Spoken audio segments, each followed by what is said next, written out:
함께라는 영화 1, 2가 이제 다 나왔는데요. 그 두 영화 다 관객 수가 1,000만 명이 넘었습니다.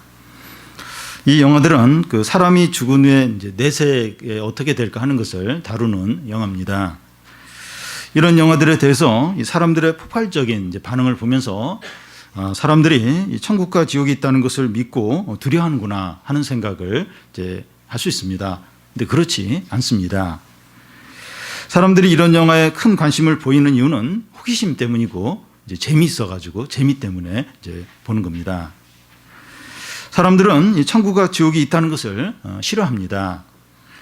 모든 사람이 다 천국에 가야지 일부 사람들만 천국에 가고 나머지는 또 지옥에 가고 이게 이제 합리적이지 않다는 겁니다. 예수님을 믿지 않으면 지옥에 가서 영원한 고통을 이제 당한다는 것이 편협하고 독단적으로 이제 보인다는 겁니다. 아니 좀 이렇게 착한 일하고 이렇게 좋은 일 많이 한 사람은 그냥 천국에 가는 거지. 예수님만 믿어야 이제 천국에 가고 예수님 안 믿으면 지옥에 가고 이건 뭐 너무 기독교의 어떤 독단이고 편협이라고 이제 비난합니다. 그런데 성경은 하나님의 구원과 심판을 분명하게 말씀하고 있습니다. 성경 구절 중에서 가장 유명하고 또 사람들이 좋아하는 구절 중에 하나가 요한복음 3장 16절인데 하나님이 세상을 이처럼 사랑하사 독생자를 주셨으니 이는 저를 믿는 자마다 멸망치 않고 영생을 얻으리라 하는 말씀입니다. 여기도 보면 이 구원과 심판이 들어가 있어요. 그러니까 그 독생자를 믿어야만 멸망하지 않는다는 거예요. 그러니까 독생자를 안 믿으면 심판을 받는다.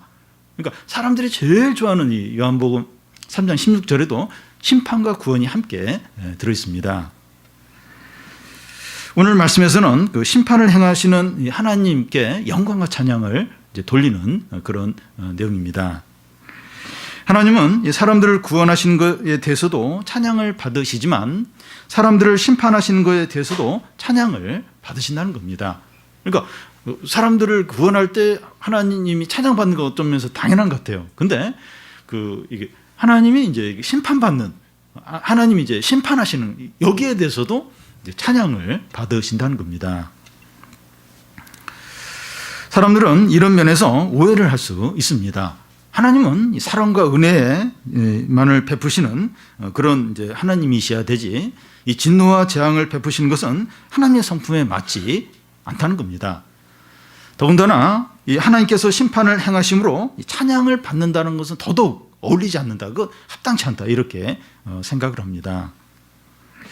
그런데 사람들이 이제 이런 말을 하는 이유는 이 악과 죄의 실체를 잘 몰라서 하는 말입니다. 사람들은 자기가 직접 당하지 않으면 그걸 잘 몰라요. 그래서 잘 모르는 경향이 많습니다. 얼마 전에 그 음주운전을 처벌하는 윤창호법이 이제 통과가 되었는데 이 윤창호법을 발의한 사람들이 주장한 것보다 약하게 이제 법이 이제 제정이 되었다고 그렇게 말합니다. 이 음주운전의 피해자로 자기 가족이 죽거나 장애를 갖게 된 경우에는 음주운전을 아주 엄하게 처벌해야 된다 이렇게 이제 이렇게 주장을 하지만 이 음주운전의 피해를 경험해 보지 않은 사람은 고의로 한 것도 아니고 이제 이렇게 그 부주의해서 이제 사고를 낸 건데 그렇게 엄하게 그렇게 처벌할 필요가 있나 이렇게 이제 말합니다. 한번 악한 사람에게 오랫동안 한번 시달려 보면 이 악이라는 것이 사람을 얼마나 고통스럽게 하고 이 불행하게 만드는가 하는 걸 깨닫고 치를 떨게 됩니다. 예를 들어서 그 채권 아주 악독 채권업자한테 걸려서 너무 많이 이제 억울한 일을 당하고 그리고 고통을 당하고 나면 사람이 얼마나 악한가 이 세상에 악한 게 얼마나 많은가 하면서 치를 이제 떨게 됩니다.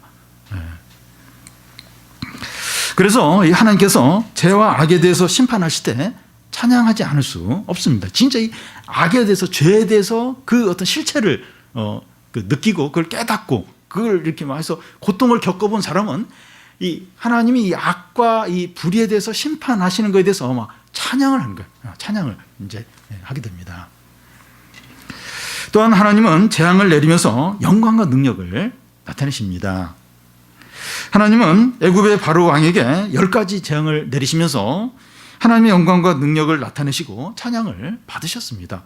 재앙을 이제 하나씩 이렇게 그 애굽에 내릴 때마다 하나님이 찬양받고 영광을 받으셨습니다.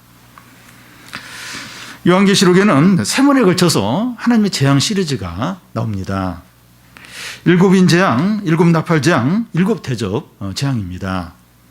오늘 말씀은 그 7 대접 재앙의 서러운 부분입니다. 1절을 우리 보면, 또 하늘에 크고 이상한 다른 이적을 보매 7 천사가 7 재앙을 가졌으니 곧 마지막 재앙이라 하나님의 진노가 이것으로 마치리로다. 요한은 하늘에서 크고 이상한 그 환상을, 이적을 보게 됩니다. 그것이 무엇인가 하면 7 천사가 7 재앙을 내리려고 하는 겁니다.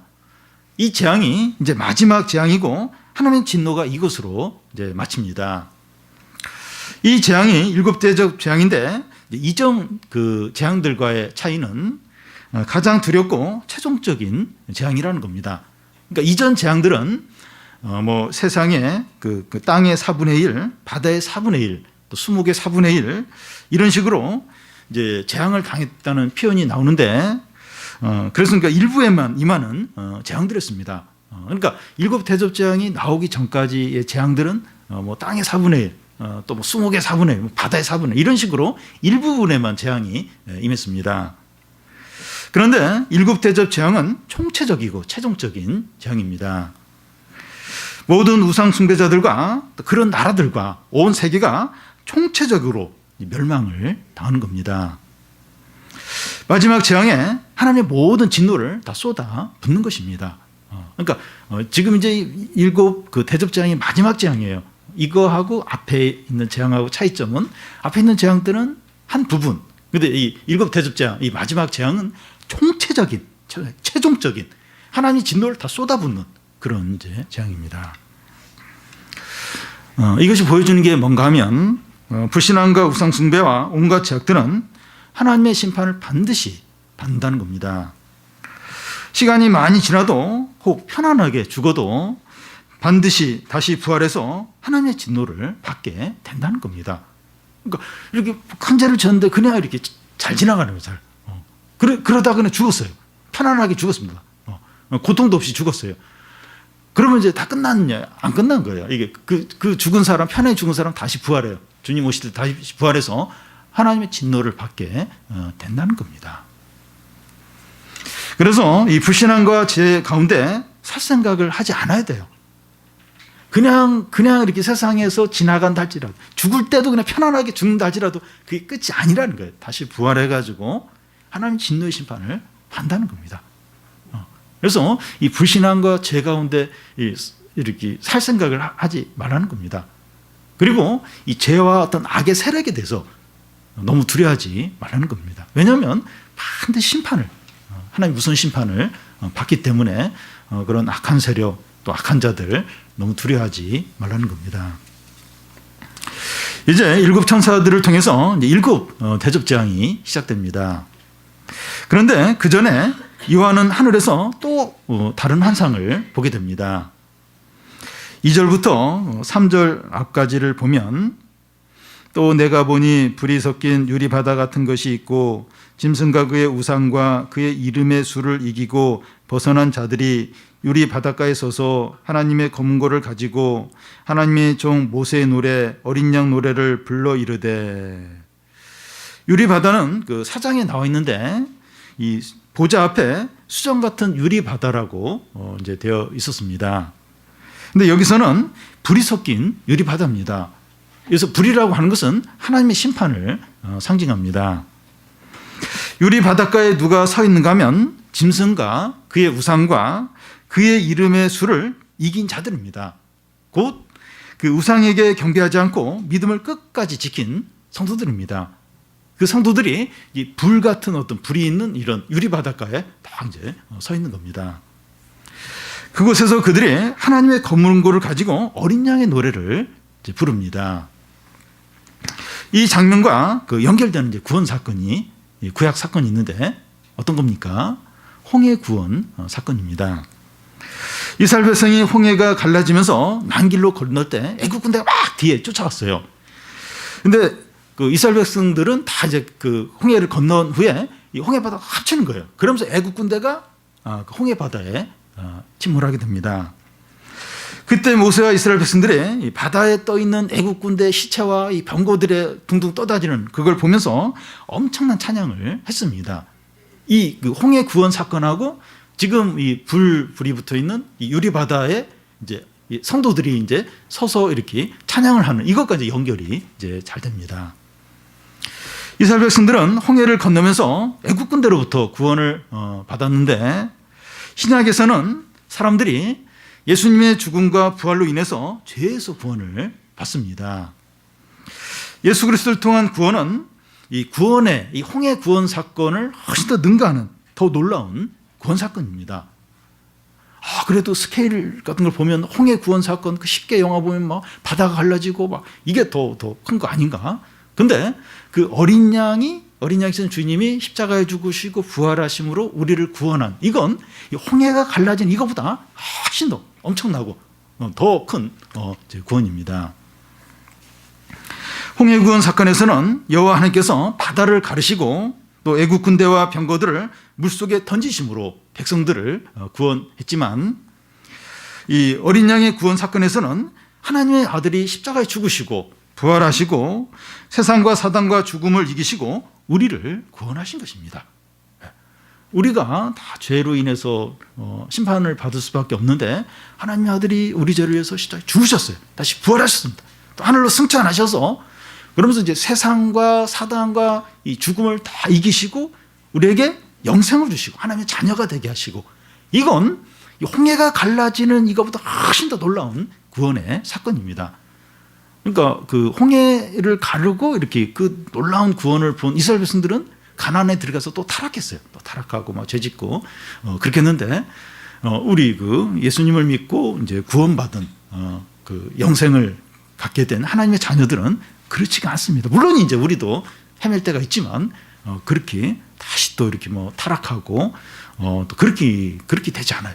우리의 구원이 얼마나 능력 있고 이 하나님의 능력, 하나님의 아들의 십자가의 피로 우리가 구원을 받은 거기 때문에 또 성령이 우리 가운데 충만하고 그래서 이 구원이 얼마나 크고 얼마나 놀라운 구원인지 모릅니다. 그래서 그 유리 바닷가에 서 있는 성도들이 찬양을 하는 겁니다. 이 어린 양의 구원으로 하나님의 자녀가 되고 또 이렇게 또 하늘나라에 가게 된 이 성도들, 그러니까 이 유리 바닷가에 서 있는 이제 성도들이 이제 찬양을 하는 겁니다. 어떤 찬양을 하는가 하면 이 하나님의 종 모세의 노래, 곧 그 어린 양의 노래를 찬양하는 겁니다. 홍해 바닷가에서 그 불렀던 이 모세의 노래나 또 유리 바닷가에서 찬양하는 이 어린 양의 노래나 같은 거예요.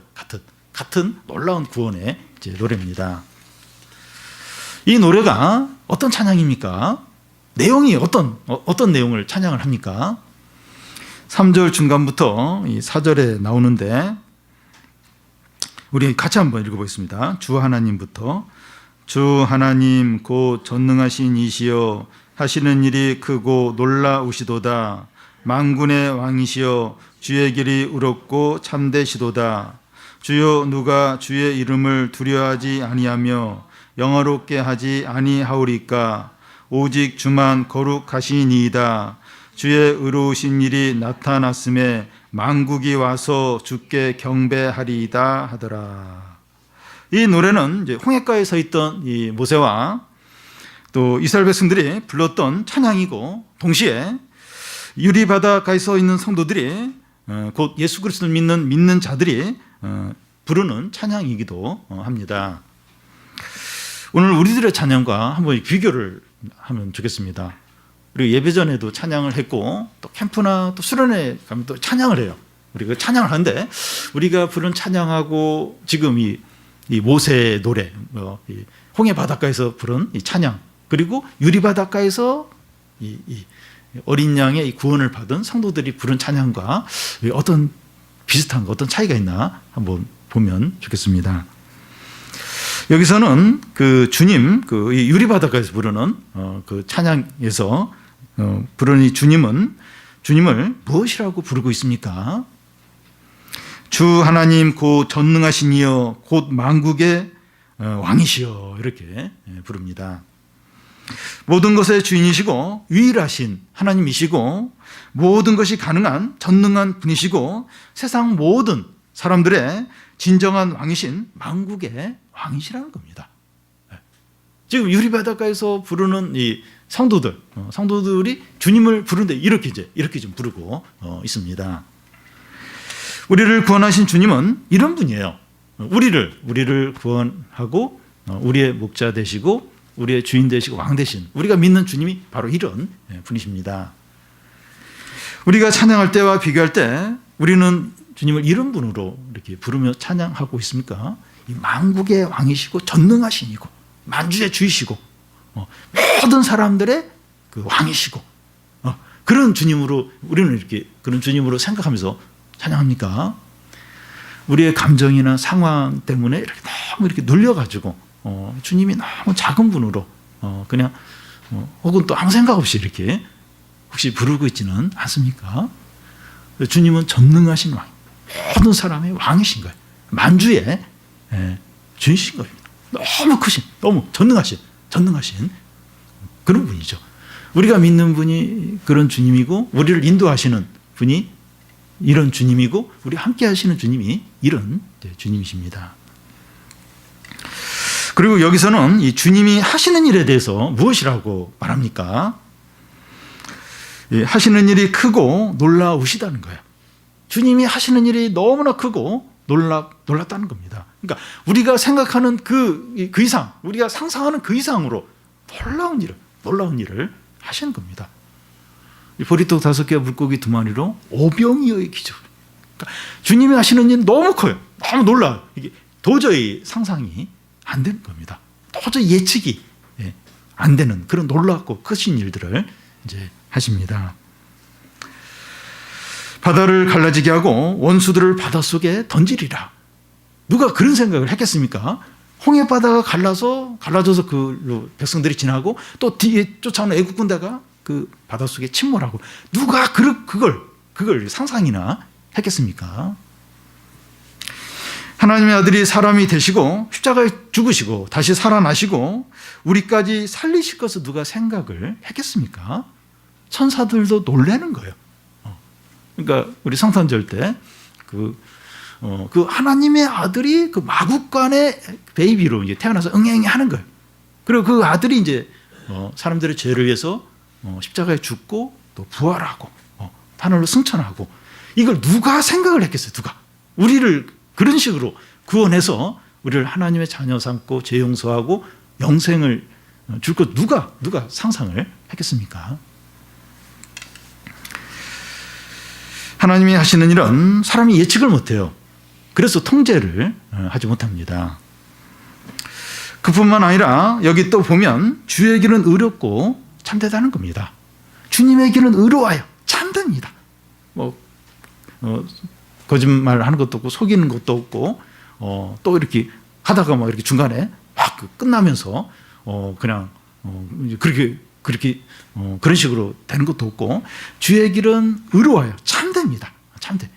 그 길을 이렇게 믿고 따라가면 참된 거예요. 의로운 겁니다. 주님이 하시는 모든 일은 의롭고 참됩니다. 주님을 전적으로 신뢰해야 돼요. 신뢰도 돼요. 그리고 주님의 길을 따라가도 돼요. 주님께 우리의 삶을 맡겨도 돼요. 왜냐하면 참되고 의롭기 때문에 그렇습니다. 우리를 구원하신 분은 이런 분이세요. 우리를 구원하시고 우리의 왕이 되신 우리의 주님은 이런 분입니다. 근데 우리는 이런 주님을 찬양하고 신뢰합니까? 이 주님을 생각하면서 찬양하고 이 주님을 의지하고 기도합니까? 이해가 되지 않고 잘 느껴지지 않는다고 불신하지는 않습니까? 멀게 느껴지고 그리고 내 생각하고 안 맞는 것 같고 그래서 막 불평하고 그리고 막 내 기준으로 끌어내리고 내 수준으로 그러니까 이 주님이 이 세상 만물과 우주를 다 만드셨는데 이 우주가 얼마나 크죠? 우주 얼마나 은하계가 얼마나 별들이 너무나 많고 이런 또 은하계가 또 우주에 너무나 많습니다. 그렇게 크신 하나님인데 지금 이 우주의 티끌보다도 작은 우리가 막 주님을 내 수준으로 끌어내리고 내가 막 판단을 해요. 나 가이질을 해요. 막 가이질, 말씀도 가이질하고 내가 좋아하는 것만 듣고 내 마음에 안 들면 버리고. 우리가 이제 그렇게 많이 합니다. 하나님을 하나님으로 찬양하고 신뢰하고 경배하고 의지해야 되는데 내 기준에서 하나님을 다 막 가이질로 난도질하고 내가 원하는 어떤 그런 이상한 하나님으로 만들어서 내가 막 통제하려고 하고 그게 아니라는 거예요. 예, 만주해 주시고 만왕의 왕이시고 의롭고 참되시고 그 하는 일이 너무나 크고 상상을 초월하는 그런 이제 분이신 거예요. 그래서 우리가 그분을 합당히 높이고 합당히 존경하고 합당히 신뢰하고 합당히 의지하고 이제 그렇게 해야 된다는 겁니다. 주님에 대한 이 바른 태도가 뭡니까? 주의 이름을 두려워하고 영광 돌리고 경배해야 됩니다. 우리가 주님에 대한 건 경배하고 찬양하고 영광을 돌리는 거죠. 사실 무슨 할 말이 뭐가 있겠습니까? 뭘 따지고 뭐 하는 게 그럴 게 없어요. 그냥 경배하고 찬양하고 감사하고 영광을 돌릴 뿐이죠. 우리가 이제 주님을 좀씩 알아가면 알아갈수록 이런 걸 점점 느끼게 됩니다. 내가 너무 까불었구나. 너무 말이 많았구나. 내가 주님을 함부로 이렇게 생각을 했구나. 주님께는 경배와 찬양과 영광을 돌릴 뿐이죠. 이것이 우리가 주님께 가져야 할 바른 태도입니다. 우리는 주님보다 다른 것들이나 사람들을 더 두려워하거나 의지하면 안 됩니다. 그렇게 하는 것이 우상숭배이죠. 힘 있는 사람이나 연예인이나 정치인이나 가족이나 돈이나 직장이나 사업이나 대학을 하나님보다 더 우선해서는 안 됩니다. 그러니까 뭘 하나님과 비교해서 더 그걸 막 더 사랑하고 더 의지, 그만큼 하나님보다 큰 게 뭐가 있겠습니까? 무엇보다도 이렇게 하나님을 더 크게 여기는 건 우상숭배죠. 다 작은 거예요, 다 작은 거고 다 그 앞에 엎드려야 되는 거죠. 우리가 좀 하나님보다 다른 거 더 의지하고 사랑하고 마음을 빼앗기고 더 막 두려워하고 이러면 이제 안 됩니다. 여러분, 우리가 하나님을 두려워하고 영광을 돌리고 경배를 아무리 해도 지나치지 않습니다. 우리는 더 좀 그렇게 해야 됩니다. 하나님 더 좀 경배하고 더 두려워하고 더 의지하고, 내가 너무 하나님 경배하는 거 아니야? 하나님 너무 지금 두려워하는 거 아니야? 하나님 너무 의식하는 거 아니야? 더 그것보다 10배 100배 더 해도 합당하다는. 우리는 너무 이제 그렇게 안 하는 게 문제라는 겁니다. 우리가 지금 찬양하는 것보다 더 하나님을 찬양하고 높이고 기뻐하시기 바랍니다. 유리 바닷가에서 성도들의 찬양하는 그 환상 후에 요한이 본 환상이 무엇입니까? 5절부터 7절까지 한 절씩 교대로 읽겠습니다. 또 이루에 내가 보니 하늘의 증거 장막에 성전이 열리며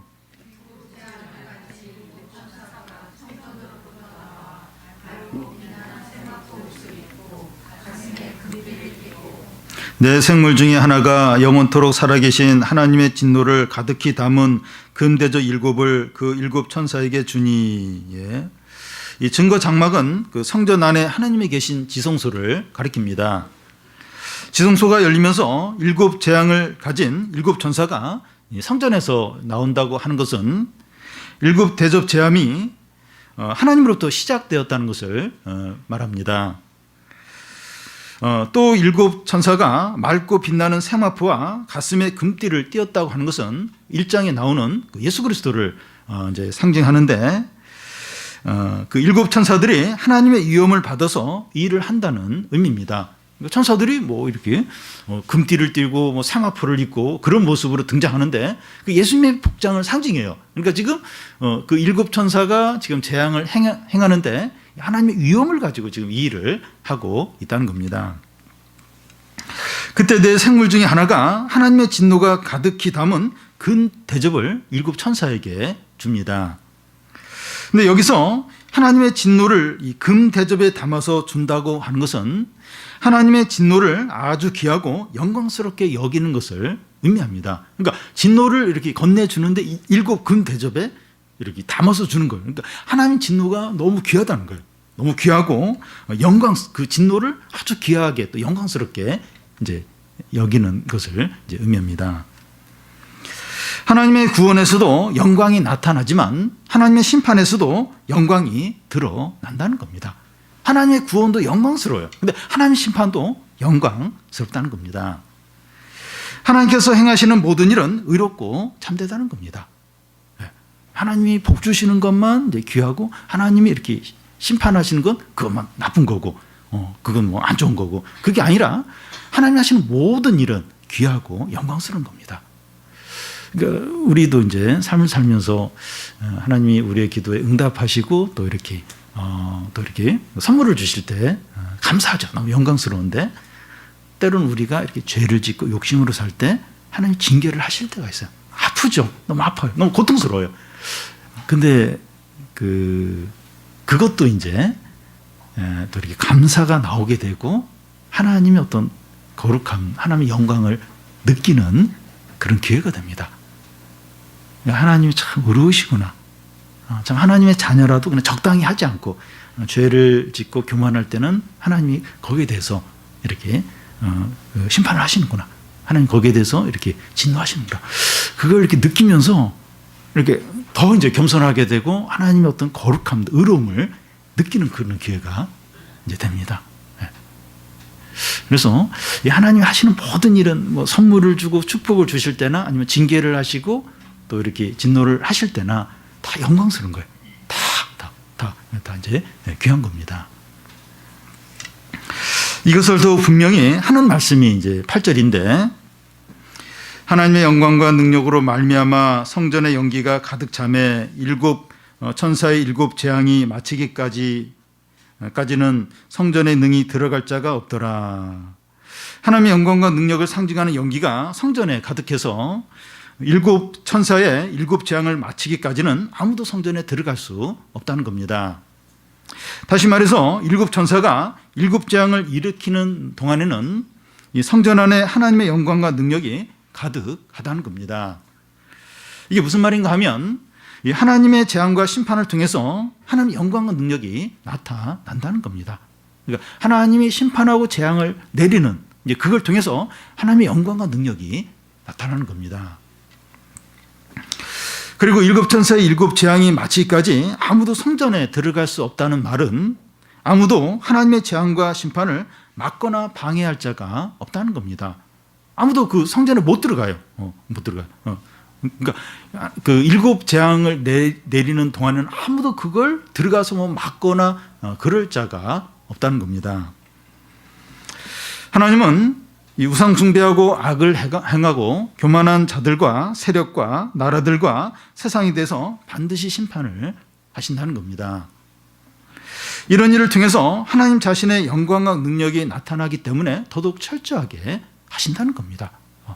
그러니까 하나님이 재앙을 내리고 심판을 하는데 아무도 막을 자가 없어요. 아무도. 그거 끝날 때까지. 그러니까 이 세상의 모든 악하고 불의하고 그런 뭐 세력이나 그런 단체나 어떤 국가나 기업이나 어떤 개인이나 그걸 심판하시는데 그걸 막을 사람이 없는 거예요. 그 하나님이 재앙을 내리고 심판을 하는데 영광과 능력이 나타나는 겁니다. 그렇기 때문에 철저하게 하나님 이 일을 행하신다는 겁니다. 그러니까 지금 당장에 보면 사람들이 슬렁슬렁 넘어가요. 이렇게 넘어가고 막 이렇게 진짜 나쁜 사람인데 싹 법을 피해가고 돈으로 이렇게 하고 이렇게 해서 막 제대로 심판 안 받아요. 근데 하나님 앞에서는 안 그렇다는 거예요. 그 하나님이 재앙과 심판을 내릴 때 영광과 능력이 나타나는 거예요. 그건 이제 이 재앙과 심판을 아주 철저하게 아무도 막을 자가 없다는 거예요. 그렇게 하나님이 집행을 하신다는 겁니다. 부모들 중에서 이 자녀가 큰 잘못을 해서 야단치려고 했지만 그냥 넘어가는 경우가 있어요. 그냥 뭐 이거 잡아야지. 근데 뭐 어떻게 하다 보니까 타이밍을 놓치고 또 뭐 마음이 바뀌어서 분명히 이게 야단치고 혼내야 되는데 그냥 넘어가는 경우가 있습니다. 이 국가에서도 이 구속된 기업인들에 대해서 이 경제를 살리기 위해서 사면을 할 때가 있습니다. 그래서 그 분명히 나쁜 죄를 졌는데 그걸 막 그 회사를 치고 또 그 CEO를 치면 막 국가 경제가 너무 이제 어려운 거예요. 그래서 그냥 적당히 이렇게 하고 그냥 사면할 때가 있습니다. 세상에서는 범죄를 해서도 그냥 넘어가는 경우가 많이 있어요. 많이 있습니다. 그런데 하나님 앞에서는 끝까지 회개하지 않는 죄와 불신앙에 대해서 철저히 심판이 있습니다. 하나님 앞에서는 달라요. 그냥 편안히 죽어도 다시 부활을 시키면 다시 몸에 부활을 시켜서 그 죄를 이제 묻게 됩니다. 하나님 앞에서는 시간이 지나간다고 그냥 지나가거나 잊혀지는 죄는 없습니다. 내가 이렇게 죄를 짓고 그래도 아직 아무 일이 없었고 또 뭐 시간 지나도 괜찮고 근데 회개를 하지 않은 죄라면 그게 아무리 시간이 지나도 절대로 그냥 사라지지 않는다. 절대로 하나님은 있는 법이 없다는 겁니다. 그래서 하나님이 이렇게 구원을 일으키고 막 선물을 주고 축복을 그것도 이제 하나님이 철저하게 분명히 하시지만 이 심판과 이 재앙도 분명하게 그렇게 이제 하신다는 겁니다. 하나님께서 7 대접 재앙을 통해서 자신의 영광과 능력을 나타내신다는 말씀이 우리 성도들에게 말하는 게 뭡니까? 첫째는 불신앙과 죄와 교만과 욕심 가운데 살 생각을 하지 말라는 겁니다. 어렵거나 힘들거나 유혹이 있다고 세상을 쫓아가서는 안 됩니다. 너무 힘들어요, 요즘. 너무 모든 게 먹고 사는 거, 또 뭐 사업하는 거, 취업하는 거, 대학 들어가는 거 너무나 어렵고 또 그러면서 또 유혹은 또 너무나 많아요. 유혹은 너무나도 많습니다. 그렇다고 세상을 쫓아가면 안 된다는 거예요. 남들 다 그렇게 살아요. 남들 다. 교회 다닌다고 다 그거 해요. 할 거 다 합니다. 그래도 세상을 쫓아가면 안 됩니다. 죄와 유혹 가운데 있다면 빨리 회개하고 돌이켜야 됩니다. 지금 내가 죄 가운데 있다. 유혹 가운데, 욕심 가운데. 하나님과 지금 멀어진 가운데 막 살고 있다. 빨리 회개하고 돌아와야 합니다. 하나님은 죄와 불신앙에 대해서 반드시 철저하게 심판하시기 때문입니다. 참 요한계시록 말씀이 그래서 좀 필요한 것 같아요. 얼마나 하나님 철저하게 얼마나 그 죄에 대해서 불의에 대해서 불신앙에 대해서 심판하시는가. 이거 분명하게 알라는 겁니다. 두 번째는 하나님 없이 불의하고 악하고 욕심스럽게 사는 사람을 부러워하지 말라는 겁니다. 그들이 아무리 잘되고 행복하게 보여도 따라가지 말라는 겁니다. 그러고 싶어요. 그러니까 우리가 이제 뭐 TV를 보거나 또 뭐 이렇게 그 스마트폰 통해서 보거나 뭐 인터넷 통해서 보면 뭐 하나님 없이 사는데 너무 해피하게 너무 이렇게 잘되게 너무 누리면서 그렇게 사는 사람들이 너무나 많아요.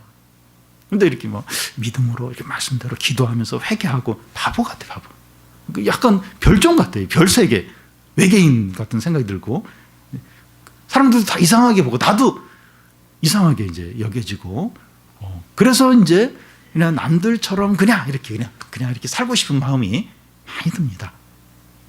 하나님 없이 행복하게 많은 걸 누리면서 잘 지내는 그런 사람들 절대 부러워하지 말라는 겁니다. 외로울 수밖에 없어요. 외롭습니다. 그냥 바보 같아요. 미친 사람 같아요. 광신자 같아요. 남들 다 그렇게 안 사는데 나만 이렇게 또 우리만 몇 사람만 이렇게 살아야 되는가? 근데 그렇게 살아야 돼요. 그러니까 요즘에는 그 미국이나 뭐 아프리카에 무슨 일이 일어나도 그게 막 삽시간에 다 알려져요. 모든 사람이 다 공감해요. 그래서 그 은연중에 이렇게 사는 게 행복한 거다. 이렇게 살아야 된다. 그게 막 이렇게 보편화가 돼 있어요. 근데 이제 이렇게 말씀대로 살고 믿음으로 사는 건 완전히 별종으로 이제 사는 건데 힘든 거예요. 너무 외로운 거예요. 어떻게 보면 재미가 없는 거예요. 친구가 없는 겁니다. 그래도 세상을 따라가지 말라는 거예요. 반드시 하나님이 심판하신다는 이 불의와 죄와 욕심과 우상 숭배와 음란과 이 죄악 가운데 사는 그 결과가 뭐냐? 하나님이 지금 다 보여주겠어요. 그 어떤 재앙과 어떤 심판이 임하게 되는가. 하나님 분명히 보여주고 있습니다. 세 번째는 악하고 교만한 자들을 두려워하지 말라는 겁니다. 그것이 사람이든지 기업이든지 단체든지 국가든지 두려워하지 말라는 겁니다. 이게 두려워하지 않는 게 왜 중요한가 하면 두려워하면 자꾸 눈치를 보게 돼요. 따라가게 됩니다. 자꾸 이렇게 타협을 하게 된다는 거예요. 두려워하지 말라는 거예요. 두려워하지. 이제 그들은 이제 자기 길을 가면서 결국은 이제 하나님의 심판을 받게 되고 나는 나의 길을 이제 가야 하는 겁니다. 두려워하지 말고 막 이렇게 막 눈치 보지 말고 그들은 그냥 자기네 길을 가도록 이제 하는 겁니다. 우리는 이제 우리 길, 나는 나의 길을 이제 가는 거죠. 그래서 막 위협이 오고 막 유혹이 온다 할지라도 거기에 이제 타협을 하면 안 돼. 당신은 당신 길을 가고 그 회사는 뭐 회사가 불리한 길을 간다면 회사는 그 길을 가고 나는 나의 길을 가고 거기에 뭐 위축이 된다거나 눈치를 본다거나 두려워하지 말라는 겁니다. 그래서 만약에 그런 일이 없어야 되겠지만 회사에서 어떤 불의한 일을 거짓을 신앙 양심을 다 이제 탈게 만드는 그런 걸 요구를 한다면 어떻게 해야 되겠습니까? 결단을 내려야 돼요. 내려야 됩니다. 그래서 뭐 이렇게 어떻게 해서든지 그래도 이제 먹고 살아야 되지 않냐 이런 식으로 이제 타협을 하면 이제 따라가는 겁니다. 그러니까 그런 어떤 이렇게 그런 유혹이 많아요. 그런 또 상황들이 너무나도 많습니다. 그래서 두려워하지 말라는 거예요. 하나님 없이 이렇게 불의와 죄를 하고 어떤 신앙적인 어떤 종교적인 걸 막 요구를 하고 두려워하지 말라, 타협하지 말라는 겁니다. 하나님께서 그들을 반드시 심판하실 것이기 때문입니다. 여러분, 사람들은 이 재앙과 심판과 지옥에 대한 말씀을 인정하지 않을 뿐만 아니라 싫어합니다. 만약에 우리 가운데 이렇게 불신자, 이렇게 하나님 안 믿는, 전혀 안 믿는 불신자가 와서 오늘 말씀을 듣는다면 굉장히 화를 낼 거예요. 굉장히. 그러니까 이게 뭐 심판, 뭐 구원, 이런 거 싫어해요. 세상 사람들은 싫어합니다. 그런데 사람들이 좋아하건 싫어하건 인정하건 인정하지 않건 하나님 온 세상을 다스리고 심판하십니다. 하나님께 달려있어요. 하나님 심판하세요. 하나님이 구원하십니다. 사람들이 뭐 싫고 좋고 뭐 여론이 그렇고 막 다 인터넷에서 막 이렇게 하는 얘기들이 다 그런 거 뭐 무시하고 그런 게 어딨냐 그런다 할지라도 하나님이 심판하세요. 하나님 말씀대로 구원하시고 이 모든 걸 하나님이 다스리십니다. 여러분, 성도가 능력이 없어요. 찬양이 없고 기쁨이 없이 살아간다면 복음에 견고히 서 있지 않기 때문입니다. 근데 우리가 복음에 견고히 서 있을 때 기쁨과 능력과 찬양이 가득하게 됩니다. 이 복음이 뭡니까? 우리 죄를 위하여 그리스도가 십자가에 죽으신 것을 선포하고 예수 그리스도를 믿느냐 믿지 않느냐에 따라서 구원과 심판이 결정되고 천국과 지옥으로 나뉘어진다고 분명히 말하는 게 바로 복음입니다. 복음, 예수 그리스도가 우리 위해서 죽으시고 그 예수에 대해서 믿느냐 믿지 않느냐에 따라서 구원과 심판이 결정이 되고 지옥과 천국이 나눠진다고 복음이 이제 그걸 이야기를 합니다. 우리가 이 복음에 분명히 서 있느냐 서 있지 않느냐에 따라서 기쁨과 또 능력과 감사가 있을 수도 있고 없을 수도 있는 겁니다. 그러니까 예수를 믿는다고 하는데 이 복음과 상관없이 이상한 어떤 축복의 어떤 기복신앙 이런 걸 이제 이렇게 이런 것만 믿는 분들이 있어요. 그러니까 항상 복 받아야 되고 잘 돼야 되고 이 사람은 기쁨이 없어요. 이 능력이 없습니다. 잘 될 때는 기쁨이 있는데 뭐가 이 고난이 있고 어려우면 기쁨이 확 없어요. 확 힘 없이 이제 살게 됩니다. 근데 복음, 예수 그리스도를 통한 이 구원과 심판이 있고 천국과 지옥이 있고 하나님의 은혜가 있고 이걸 이제 믿는 사람은 능력이 있고 기쁨이 있고 찬양이 있게 됩니다. 그리고 복음은 우리가 얼마나 놀랍고 큰 구원을 받았는가 하는 것을 보여줍니다. 그래서 이 복음을 믿는 사람은 이 어린 양의 찬양, 이 유리바다에서 하는 이 찬양을 그리고 이 모세의 노래, 이 홍해 바닷가에서 부른 모세의 찬양을 하게 돼요. 이 전능하신 하나님, 주님이 하시는 일은 크고 놀랍습니다. 그리고 이 만왕의 왕이시고 만주의 주이시고 이런 찬양을 이제 하는 거예요. 이 복음을 믿는 사람은 이런 놀라운 엄청난 찬양을 하게 됩니다. 우리에게 이런 찬양이 없다면, 이 찬양이 너무 이 찬양이 약하다면 내가 이 복음의 경고에 서 있는가 하는 걸 돌아봐야 됩니다.